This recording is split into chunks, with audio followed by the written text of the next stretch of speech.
안녕하세요, 홈나팀입니다. 오늘은 공매 입찰에 대한 이야기를 해보려고 합니다. 사실 어제 제가 카페를 입찰 들어갔는데 지금 방금 결과가 나왔습니다. 네, 보통 온비드 공매 같은 경우는 오전 10시에 발표가 나는데 한 10시 15분 정도에 결과가 나왔습니다.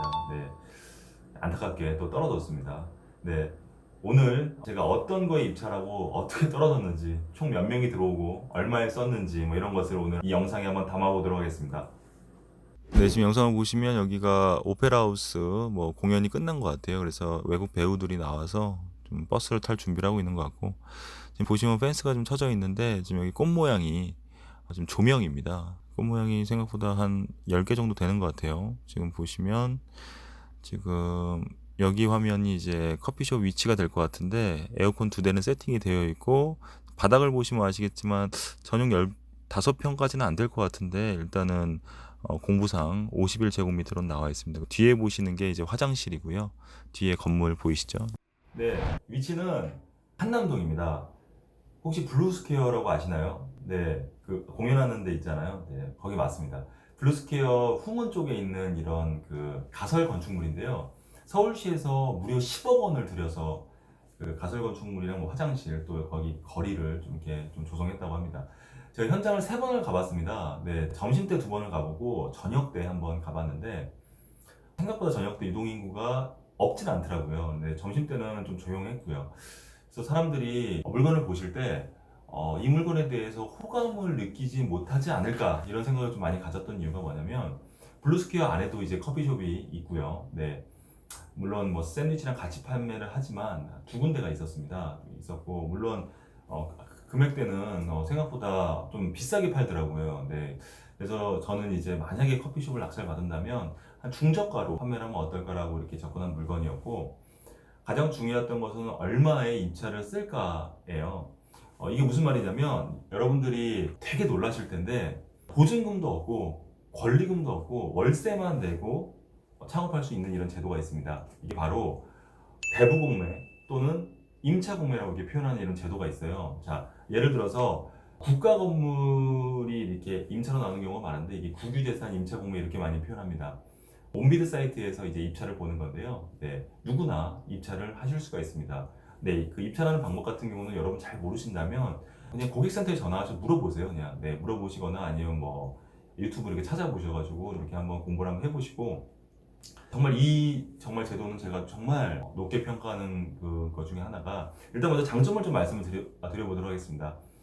대부공매의 가장 큰 장점은 내가 정말 적은 비용으로 창업을 할 수 있다, 이런 장점이 있어요. 그래서 내가 원하는 금액을 제가 입찰가를 제가 산정하기 때문에 내가 원하는 가격으로 입찰할 수 있다.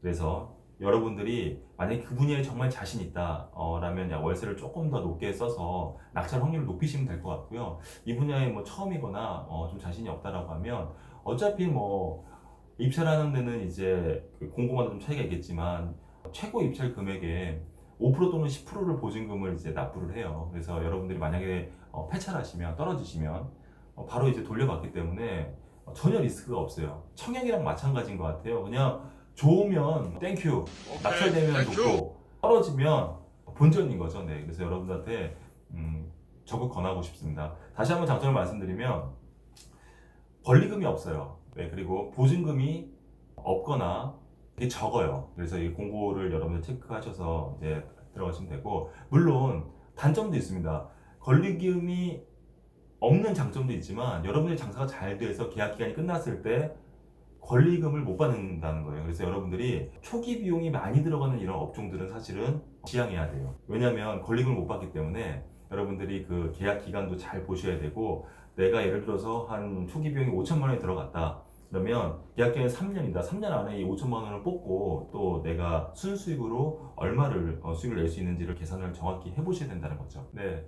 입찰가를 어떻게 산정했는지는 지금부터 한번 말씀을 드려보도록 하겠습니다.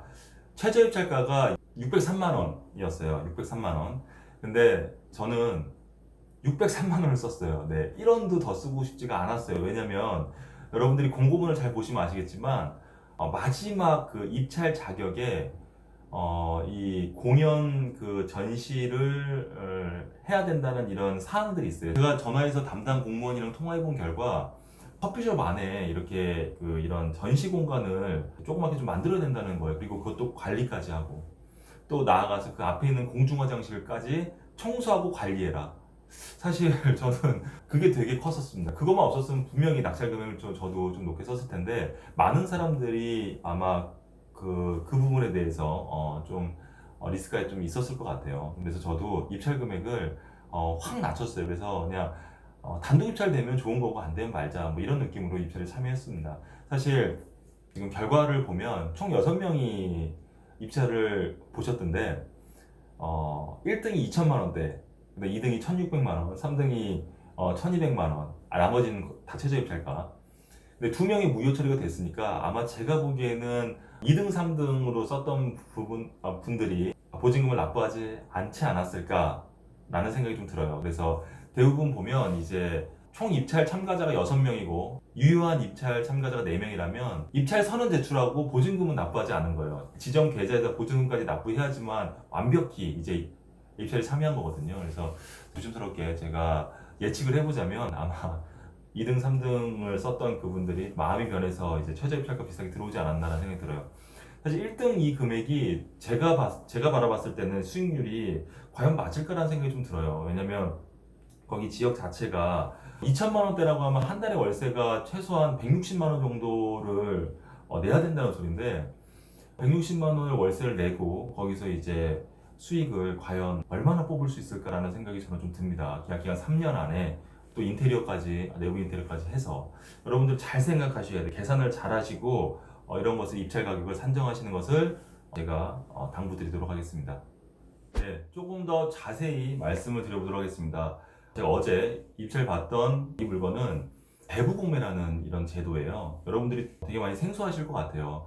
그 국가 건물 또는 법인 건물들을 내가 소유권을 갖고 오는 게 아닌 임차 권리를 이제 기간마다 공고마다 좀 차이가 있겠지만 그 기간 동안에 제가 빌려 쓰는 거예요.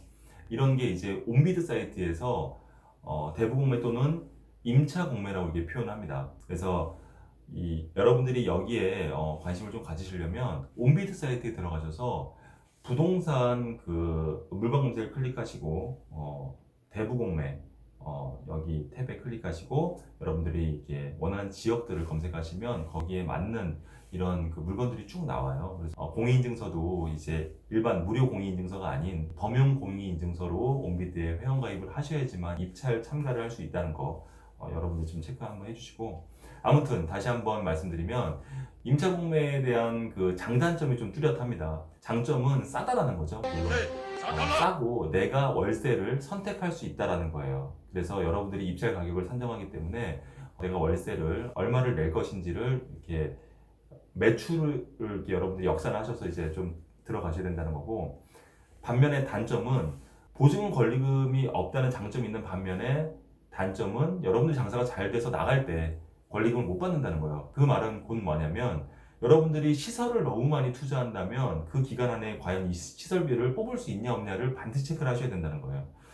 또 하나의 단점을 말씀드리면 또 이제 건물주가 이제 국가다 보니까 엄청나게 이제 컴플레인이 만약에 있을 수 있잖아요. 뭐 사용하다가 불편한 점이 만약에 있어서 이제 담당자한테 컴플레인하면 피드백이 상당히 좀 느리다는 거, 이런 단점들이 좀 있어요. 하지만 또 거기에 대한 또 장점은 그만큼 터치를 많이 안 해요. 그래서 여러분들이 장단점을 좀 잘 비교하시고 한번 그 관심을 좀 가졌으면 좋겠습니다. 다시 한번 결론을 말씀드리면 저는 단점보다 장점이 훨씬 더 큰 제도가 임차 공매라는 거 말씀드리고 싶습니다. 제가 임차 공매 같은 경우는 2번 낙찰 경험이 있습니다. 네, 한 번은 세탁소였고요, 한 번은 테니스장. 여러분들이 정말 좋아하는 거에 입찰을 참여해 보세요.